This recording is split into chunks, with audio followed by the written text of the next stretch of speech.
It was one of those mornings when everything feels slightly off, like the world is holding its breath, waiting for something ridiculous to happen. I walked into the office, coffee in hand, trying to convince myself that today would be uneventful. Spoiler alert, it wasn't.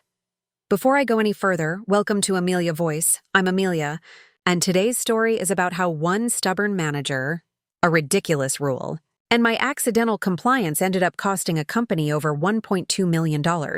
It's the kind of story that makes you realize sometimes following orders to the letter is the most dangerous rebellion of all. Now, let's start from the beginning.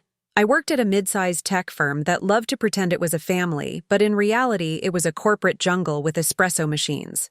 My manager, let's call him Brian, was one of those people who believed authority was a personality trait.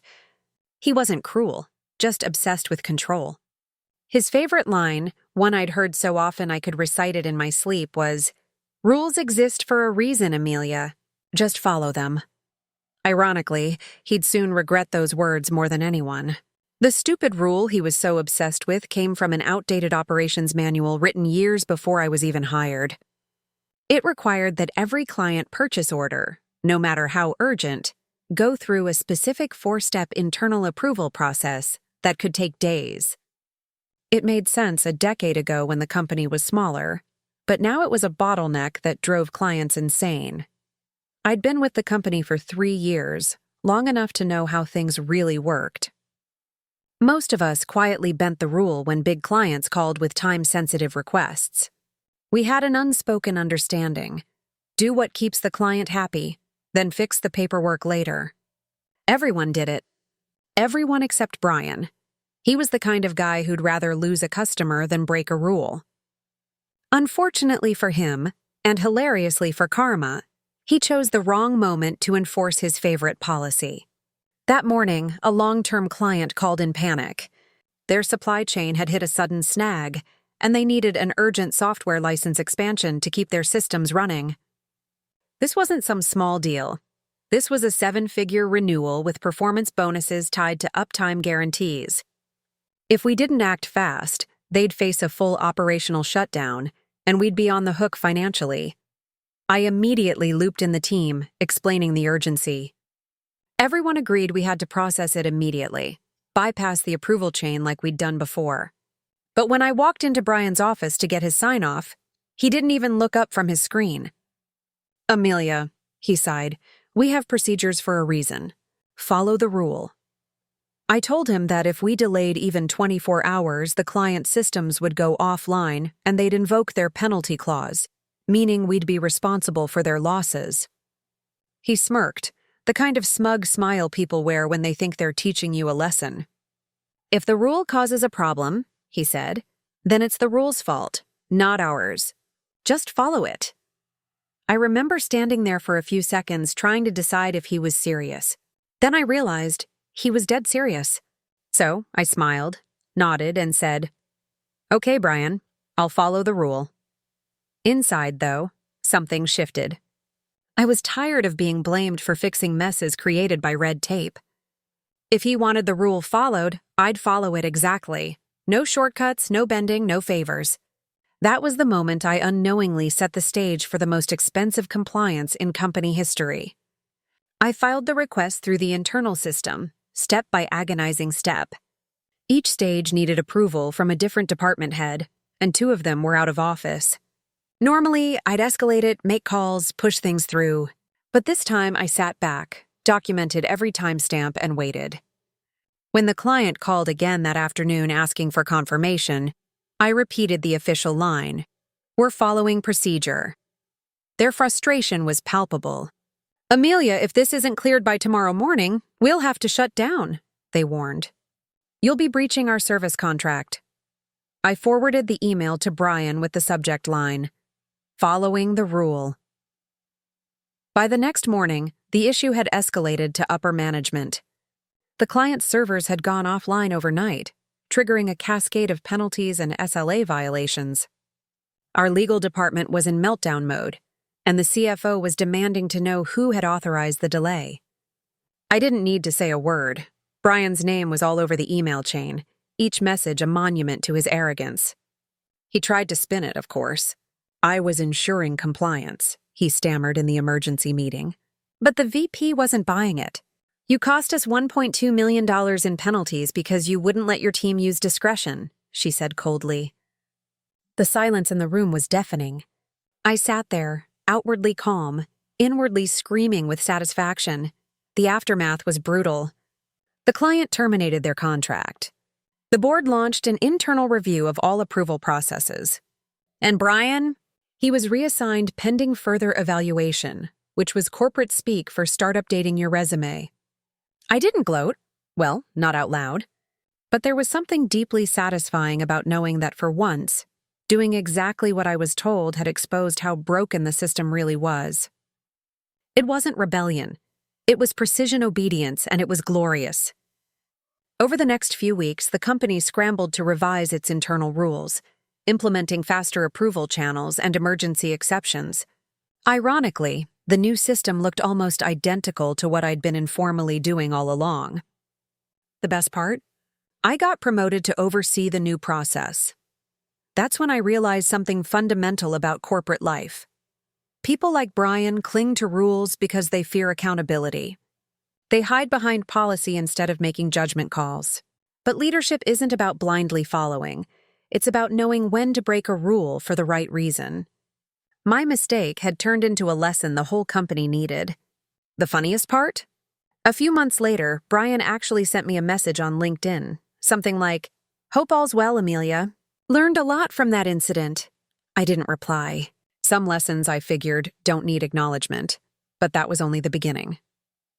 Because what happened next, after I became the rule changer, was even wilder. You'd think the company had learned its lesson, right? Not even close. The real story starts after the $1.2 million disaster, when I found out that not everyone wanted the rules to change. Some people had been benefiting from the inefficiency all along. And when I accidentally exposed that, things went from corporate drama to full-blown war. After the $1.2 million fiasco, you'd think the company would have learned its lesson, streamlined processes, listened to people on the ground, maybe stop punishing common sense. But no. In true corporate fashion, they responded with a shiny new initiative, endless alignment meetings, and 1,000 buzzwords that meant absolutely nothing. Suddenly, there were posters in the hallway reading "Innovation through Integrity" and "Rules that Empower." It was all laughably ironic, considering how their obsession with a rule had just cost them 7 figures. Still, I played along, because I'd been promoted to lead the new process optimization team. Fancy title, same paycheck, triple the responsibility. I wasn't about to argue, though. After what happened to Brian, I knew I had leverage, and I was going to use it. At first, everything seemed fine. I got to build my own team, recruit smart, practical people who understood how to get things done. My department became the go-to group for efficiency fixes, which basically meant undoing years of bureaucratic nonsense. But the deeper I dug, the stranger things got.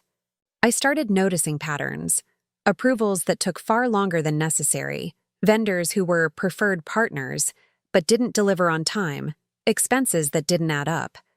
At first, I thought it was just incompetence. Every company has waste, right? But this was different. Some of the delays seemed intentional. One night, while reviewing workflow reports, I stumbled on a bizarre entry. A batch of vendor invoices had been routed through an exception path, bypassing standard approval. Oddly enough, that path didn't exist in the system, at least not anymore. It had been quietly deleted 2 months earlier, around the time I took over. Yet the transactions were still being processed, and all linked back to one department: procurement. I remember staring at the screen, a chill running down my spine. There was only one way that could happen. Someone had administrative access they weren't supposed to have. Someone was exploiting the same kind of loophole Brian had fought to protect. The next morning, I walked straight into the CFO's office. She was a no-nonsense woman named Linda, sharp, intimidating, the kind of person who could make a grown executive cry with a single raised eyebrow. I showed her the report, explained the inconsistency, and waited for her reaction. She didn't say a word for a full minute, just tapped her pen against the desk. Finally, she asked, Who else knows about this? I told her no one. She nodded once and said, "Keep it that way. For now." That should have been my first red flag. Instead, I took it as a sign she was handling it. A week passed. Nothing happened. No follow-up meetings, no system audit, nothing. Then, one evening after everyone had left, I got an email. No subject line, no signature, just one sentence. "You're looking where you shouldn't, Amelia." My stomach dropped. I checked the sender's address. Random letters, no company domain. Could have been a prank, but it felt too specific. I forwarded it to IT, but they brushed it off as spam. I tried to convince myself it was nothing, but every instinct in me said otherwise. Things escalated quickly after that. 2 days later, I lost access to certain financial records I'd been reviewing. When I asked IT, they said my permissions had been adjusted per management request. I knew what that meant. Someone upstairs wanted me out of their system. So, I started keeping my own copies of everything. Every suspicious report, every weird invoice, every internal message. I backed it up quietly, saving it on an encrypted drive at home. I wasn't planning to go full whistleblower yet, but I wanted insurance. Then came the second audit meeting. Linda sat across from me, calm as ever, while a few other executives filled the room. "Amelia," she began, "we've reviewed your concerns about procurement irregularities. Everything checks out." I almost laughed. Everything checked out? Impossible. I'd seen the data myself. When I pushed back, she gave me the kind of look that ends conversations. "We appreciate your diligence," she said. "But this company doesn't need internal paranoia. Focus on your team. Let compliance handle compliance." That was the moment I realized what was really going on. This wasn't negligence. It was protection. Someone, somewhere high up, was benefiting from the inefficiency. The stupid rules weren't about order or structure. They were camouflage. A maze so complex that only insiders could exploit it without being noticed. The irony was brutal. Brian had been punished for following the rule, and now I was being silenced for questioning it. The system didn't want fixing. It wanted obedience. But I'm not built for obedience. Over the next month, I quietly pieced together the puzzle. The same vendor names kept reappearing, attached to inflated invoices. A company called Vexen Systems was at the center of it all, supposedly a strategic supplier, but no one could explain what they actually supplied. The contact on file was a shell email, the address traced to a co-working space downtown. When I checked who authorized the payments, it led straight to one of the senior directors, a man named Carter who'd been at the company forever and had friends in every department. He was charming, untouchable, the kind of person who gave everyone the illusion of integrity. The more I found, the more dangerous it felt. One evening, I noticed a car parked outside my apartment building that seemed to appear every night around the same time. Maybe it was coincidence, maybe paranoia, but I started taking alternate routes home. I stopped using my company phone, switched to personal emails. My heart pounded every time I opened my laptop. I wasn't just uncovering bad accounting anymore. I was digging into something people clearly didn't want exposed. The breaking point came during an all-hands meeting when Carter, of all people, praised my dedication to transparency. The room clapped while he smiled that politician's smile, and I realized he knew. He knew I'd been digging. That was his warning shot, public politeness with a hidden blade. When the meeting ended, he caught me near the exit and said softly, "You've got potential here, Amelia. Don't waste it chasing ghosts." Then he walked away before I could respond. That night, I made a decision. I wasn't going to chase ghosts. I was going to drag them into the light. What I didn't know then was that doing so would make the $1.2 million incident look like pocket change compared to what was really happening behind those boardroom doors. I didn't sleep that night. Every time I closed my eyes, I saw that smirk on Carter's face, that calm arrogance of someone who knew the game was rigged in his favor. But fear is a funny thing. It either paralyzes you or transforms into pure focus. By dawn, I'd made up my mind. I was going to find out exactly what Vexen Systems was, who was behind it, and how deep this rot went. The next morning, I showed up at work early, so early the office lights were still flickering on. I locked my door, powered up my computer, and began digging through archived emails and finance folders that hadn't been touched in years. I found Vexen's first payment record, dated 4 years before I even joined the company. The description? Consulting services, infrastructure alignment.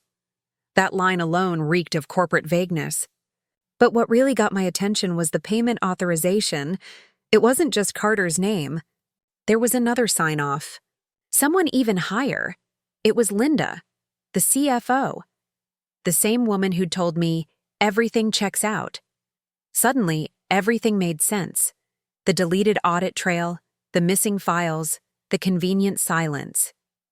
Linda wasn't ignoring corruption. She was part of it. My pulse was racing. I copied the document, saved it to my encrypted drive, and started building a timeline. Over 4 years, more than 20 payments had been made to Vexen Systems, totaling almost $9.8 million. No contracts, no deliverables, no project reports. Just money flowing quietly out of the company, hidden behind bureaucratic smokescreens. I needed proof beyond internal records, so I went external. Using a friend's account, someone in corporate research, I ran a business registry search on Vexen. The results made my stomach flip. The company's registration listed a silent director under a holding firm in Delaware. That director's initials matched Carter M. Dalton, the same Carter who was now praising me for my transparency. It was a textbook shell operation, money funneled through a fake vendor, disguised as legitimate business expenses. I knew if I went public without solid evidence, they'd destroy me. They'd paint me as a disgruntled employee with an overactive imagination. So I decided to play the long game. I started acting normal, attending meetings, smiling in hallways, pretending I'd dropped the issue. But in the background, I was documenting everything. I printed copies of invoices, approval chains, and emails. I even started recording conversations discreetly during calls. It felt risky, even illegal at times, but every instinct screamed that I'd need this someday. What I didn't realize was that someone was already watching me do it. 2 weeks later, I came into the office to find my access badge deactivated. Security stopped me at the door, saying there'd been a system update. I knew that was a lie. I waited while they called HR, and when they finally let me in, my stomach turned. My desk had been cleaned out. My laptop, gone. When I confronted IT, they claimed my device was under review for a malware issue. It was the kind of excuse designed to sound harmless. But to me, it was crystal clear. They'd found out I was digging again. I called Linda immediately. She didn't answer. Neither did Carter. That's when the panic really hit. I'd underestimated them. That night, I went through my home backups. Everything was still there, but I knew time was running out. If they realized I had copies, they'd come for those too. I needed allies, people with power outside the company's walls. My first call was to a friend in the media, a journalist who specialized in corporate fraud. She agreed to meet at a small cafe the next morning. I showed her everything, every document, every invoice, every piece of the puzzle. Her reaction was immediate disbelief followed by a single sentence. "Amelia, this could be massive." She promised to start verifying the details quietly, using her sources to confirm Vexen's connection to Carter and Linda. For the first time in weeks, I felt a flicker of relief, but relief doesn't last long when you're dealing with people who have millions to lose. That same night, my phone rang from an unknown number. A calm male voice said, "You shouldn't have shared that data." Before I could respond, he hung up. I froze, staring at my reflection in the dark window, realizing that this was no longer just about my job. It was about safety. I packed a small bag, grabbed my encrypted drive, and left my apartment to stay with a friend outside the city. Days passed in silence. Then the journalist called. Her tone was different, tight, urgent. "Amelia, you need to hear this," she said. She'd found that Vexen's Delaware registration was one of 5 connected entities. All of them traced back to the same network of shell companies, each tied to offshore accounts. And here's the kicker. They weren't just funneling money out of my company. They were doing it across multiple partner firms, using fake invoices to move millions under the radar. It was organized, deliberate, and far bigger than anything I'd imagined. My company was just one piece of a corporate laundering operation hiding in plain sight. The journalist wanted to publish immediately, but I hesitated. "If you go public now, they'll know it's me," I said. "They'll bury me before the truth comes out." She understood, but warned me. "Amelia, they already know." That night, as I checked into a cheap motel under a fake name, I saw the headline break across multiple news sites. "Corporate procurement fraud exposed. CFO and director linked to $20 million scheme." I stared at the screen, breathless. My name wasn't mentioned, but it didn't have to be. Anyone inside the company would know who started this. The next morning, my phone exploded with messages, some from colleagues thanking me privately, others warning me to lawyer up. The company released a statement denying everything, calling the reports baseless allegations. But within 48 hours, both Linda and Carter were placed on administrative leave pending investigation. I thought it was over. I thought justice had finally caught up. But then, out of nowhere, I got a message from an unknown address again. "You think it's over, but you have no idea who you exposed." That one line sent a chill down my spine.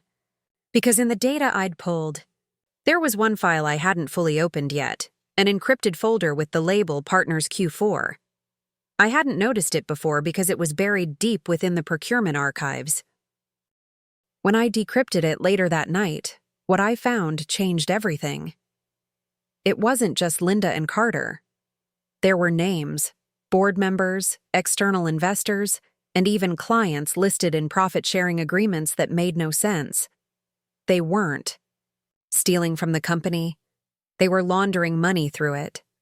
I sat there in the dark, the hum of the laptop the only sound in the room, realizing I had stumbled into a conspiracy that reached far beyond my office. What started as a manager's arrogance had spiraled into uncovering a multi-company financial web. The $1.2 million loss? That was nothing compared to what was hidden in those files. And now, everyone involved would be desperate to make sure. One thing never happened. That Amelia voice kept talking. The world felt smaller after that night. Every streetlight seemed like a spotlight, every passing car like a warning. I wasn't paranoid anymore. I was certain. Somewhere out there, people with money, power, and connections knew exactly who I was and what I'd seen. The news had broken wide open by then. TV anchors were using phrases like corporate embezzlement, systemic fraud, and multi-company scandal. But behind the polished headlines, I knew there was a darker undercurrent. The media had barely scratched the surface. The files I'd uncovered weren't just evidence, they were the blueprint of a hidden empire. The next few days were chaos. My phone kept buzzing with blocked calls, half of which I ignored. Then came the email, this time from someone claiming to be a concerned insider. It said, "You're in over your head. They don't lose." Attached was a single image, a security camera still of me leaving my apartment 2 nights earlier. That was when I realized the game had changed. This wasn't corporate politics anymore, it was survival. I packed what little I had, drove 3 hours to another city, and went completely off-grid. No social media, no credit cards, no trace. But disappearing didn't mean I could stay silent. My journalist contact, let's call her Claire, was still investigating, and she'd started connecting dots faster than I could have imagined. "Amelia," she said during one of our burner phone calls, "this isn't just your company. Vexen Systems is tied to at least 6 others. It's a laundering network disguised as supply partnerships. They've been doing this for nearly a decade." Her voice was tense, the excitement buried under fear.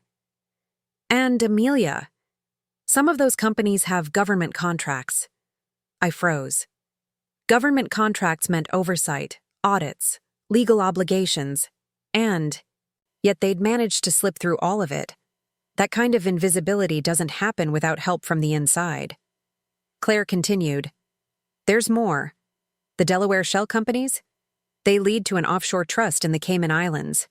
The trust's beneficiary list includes executives, investors, and a consulting firm that doesn't even exist on paper.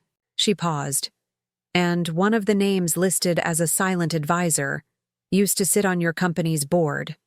That was the moment everything connected. The stupid rule Brian had enforced so religiously all those months ago, the one that caused the $1.2 million loss. It wasn't just corporate incompetence. It was intentional. The rule had been written years earlier to create bottlenecks.